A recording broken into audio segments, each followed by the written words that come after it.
I'm Ashley Michaels, and this is Colorado Point of View. Parts of the state dealing with natural disaster this week after thousands of acres have been scorched by wildfire. Out on the western slope, there are several fires burning, including ones in Mesa County, Delta County, and inside Black Canyon of the Gunnison National Park. Governor Polis issuing a disaster declaration to unlock more state resources as local, state, and federal crews try to get those fires under control. Here to talk more about that and a whole lot more, we have Senator Michael Bennet. Thanks so much for joining us from Washington, D.C. We always appreciate your time. Thank you so much for having me. It's good to see you. Okay, so let's start with wildfires. Now, we've talked on this show before about federal cuts to the Forest Service, the National Park Service. Are there enough federal resources right now to deal with wildfires in Colorado and other parts of the West? Well, it looks like it's going to be a very tough wildfire season all throughout the West. Yesterday, I had a call with the Secretary of Agriculture. I invited both Democratic and Republican senators from the West to join me for that call. She brought the Forest Service and the folks that are in charge of fighting fires in the West to have a conversation with us about where we are in staffing. We're at level 4 now. We could go to level 5 any day, and we need to make sure that we're staying on top of these guys. So far, they seem to be deploying people where they're needed. We agreed that 2 weeks from now we would have another call with them, but in the meantime, we're going to stay in touch to make sure that the folks on the ground in Colorado and other places have these resources. We're in a very dangerous position right now all over the western slope and throughout the western United States. We talked about fighting these fires, but what about fire mitigation and prevention? Where do we stand in terms of federal resources to protect Colorado from fire? And are you fighting for more resources? Well, for years we have been fighting for resources, and in the Biden administration, we actually got $11 billion in the budgets for the kind of mitigation that you're talking about, which is so critical. That's work that can be done on the front end. Those funds have now been cut by the Trump administration as part of the budget cuts they put in place. That's going to mean more of the burden is going to fall on Western states and Western communities, and we're going to have to find a way to work together to try to make up for this, what hopefully will be a momentary lapse in the funding, but it's coming at a very dangerous time. Speaking of federal cuts, this week the Senate passed a package to take back $9 billion in foreign aid and money for public broadcasting. It's now in the hands of the House, but you and your Democratic colleagues all voted no. What are your main concerns with this rescission package? Well, my main concerns are that the public broadcasting funds are very important for especially rural radio and rural broadcasting all across Colorado and all across the West. I used the example on the floor of the fishermen in Sitka, Alaska, who rely on the radio station there. But that's true in western Colorado as well and throughout the country. So that is why we voted against it. This was money that had been appropriated for years. But the Trump administration had an ideological objection to national public radio and to public broadcasting generally, and I think it's regrettable that they went ahead with the cuts that they did this week. Let's turn to funding for education. A few days ago, you sent a letter to Education Secretary Linda McMahon demanding answers about $70 million. And this was school funds earmarked for the state of Colorado that still have not been delivered. Have you gotten any answers about where that money is and about when or if Colorado is going to get it?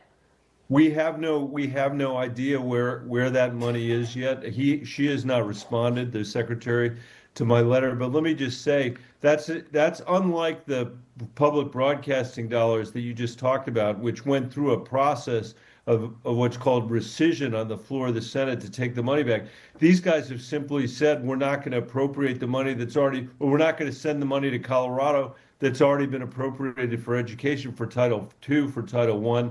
And we've got to continue to fight for that. They've got to explain why, as we're getting into the new school year, they're withholding funds from Colorado that have been appropriated by the United States Congress. That is not how the Constitution works. And we'll continue to fight until that money is delivered. While we're on the subject of education, as the former superintendent for Denver Public Schools, what's your take on the idea to dismantle the Department of Education? We don't know exactly what's going to happen, but that's been a big conversation.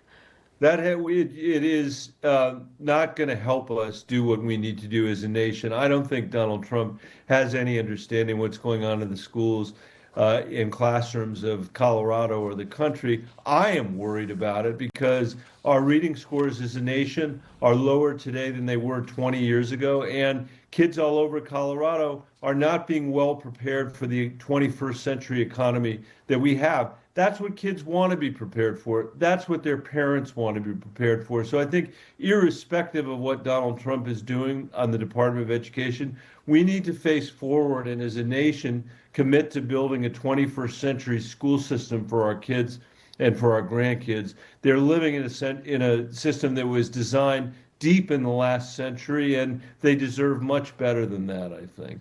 We've been talking a lot on this show about the upcoming changes to Medicaid. Now, the Colorado Division of Insurance, they just put out a report this week predicting that individual marketplace rates for Coloradans could go up 30 to 40% in our state, just depending on where somebody lives. They're placing blame squarely on the president's budget reconciliation package that already passed Congress, already was signed into law.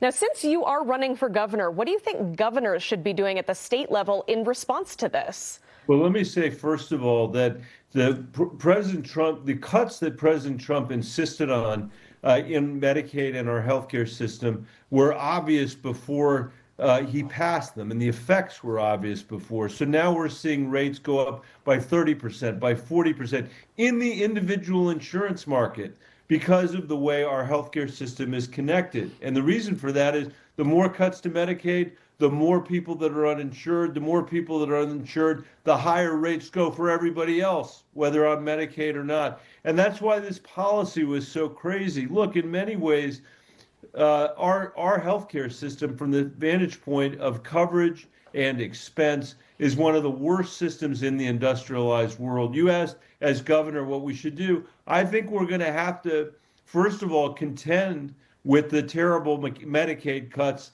that Donald Trump has imposed on our state. I've been meeting with Republican and Democratic county commissioners already to talk about that as their senator. But going forward, I think we're going to have to figure out how to reinvent our healthcare system to make it serve people better. I had a young person the other day from Gunnison say to me in my office in Washington that she was coming off her parents' insurance because she was turning 26 in a year. And she said, "Senator, what am I supposed to do? Get 2 or 3 jobs to pay for my health insurance?" It is crazy. And I hope that in the wake of the damage that Donald Trump is doing to our healthcare system through these cuts, that we're able to, notwithstanding that damage, build a system in Colorado that can be a model for the rest of the country and ultimately a model for this nation. We have to do better than we're doing on healthcare, and Donald Trump has made things worse. That can't be an excuse for the kind of intolerable increases that we're going to see for working people in our state if we don't figure out some other approach. Now, before we let you go, let's look ahead to the future of the Democratic Party. This week, former President Barack Obama said during a talk, quote, "I think it's going to require a little bit of less navel gazing and a little less whining and being in fetal positions, and it's going to require Democrats to just toughen up." Pretty strong words from the former president. Do you agree with what he said, or what do you think Democrats need to be doing to be successful going forward? I think Democrats were repudiated in the last national election, and if we want to be relevant to the country's future, we're going to have to figure out how to build a working coalition, a majority coalition of Americans, and we're going to have to do that across parties, not just only as Democrats. I think that the Democratic leadership in Colorado has shown a way forward for the country. They call it the Colorado way, and I think that's an example of pragmatic leadership that reaches across the aisle that we've seen from the last few governors in Colorado. And if I am elected governor, I think that's what you'll see out of me.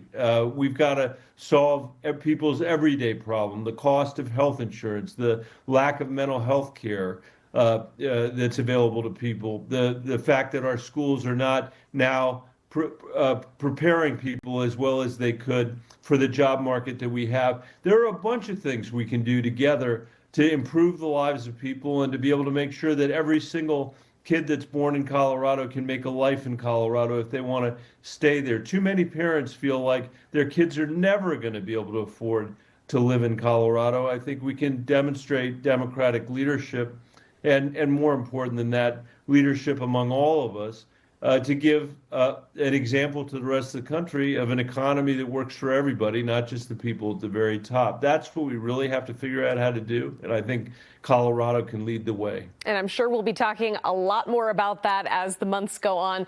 Thank you so much for taking the time to join us today. We appreciate the conversation. Thanks so much for having me. I hope you have a great weekend.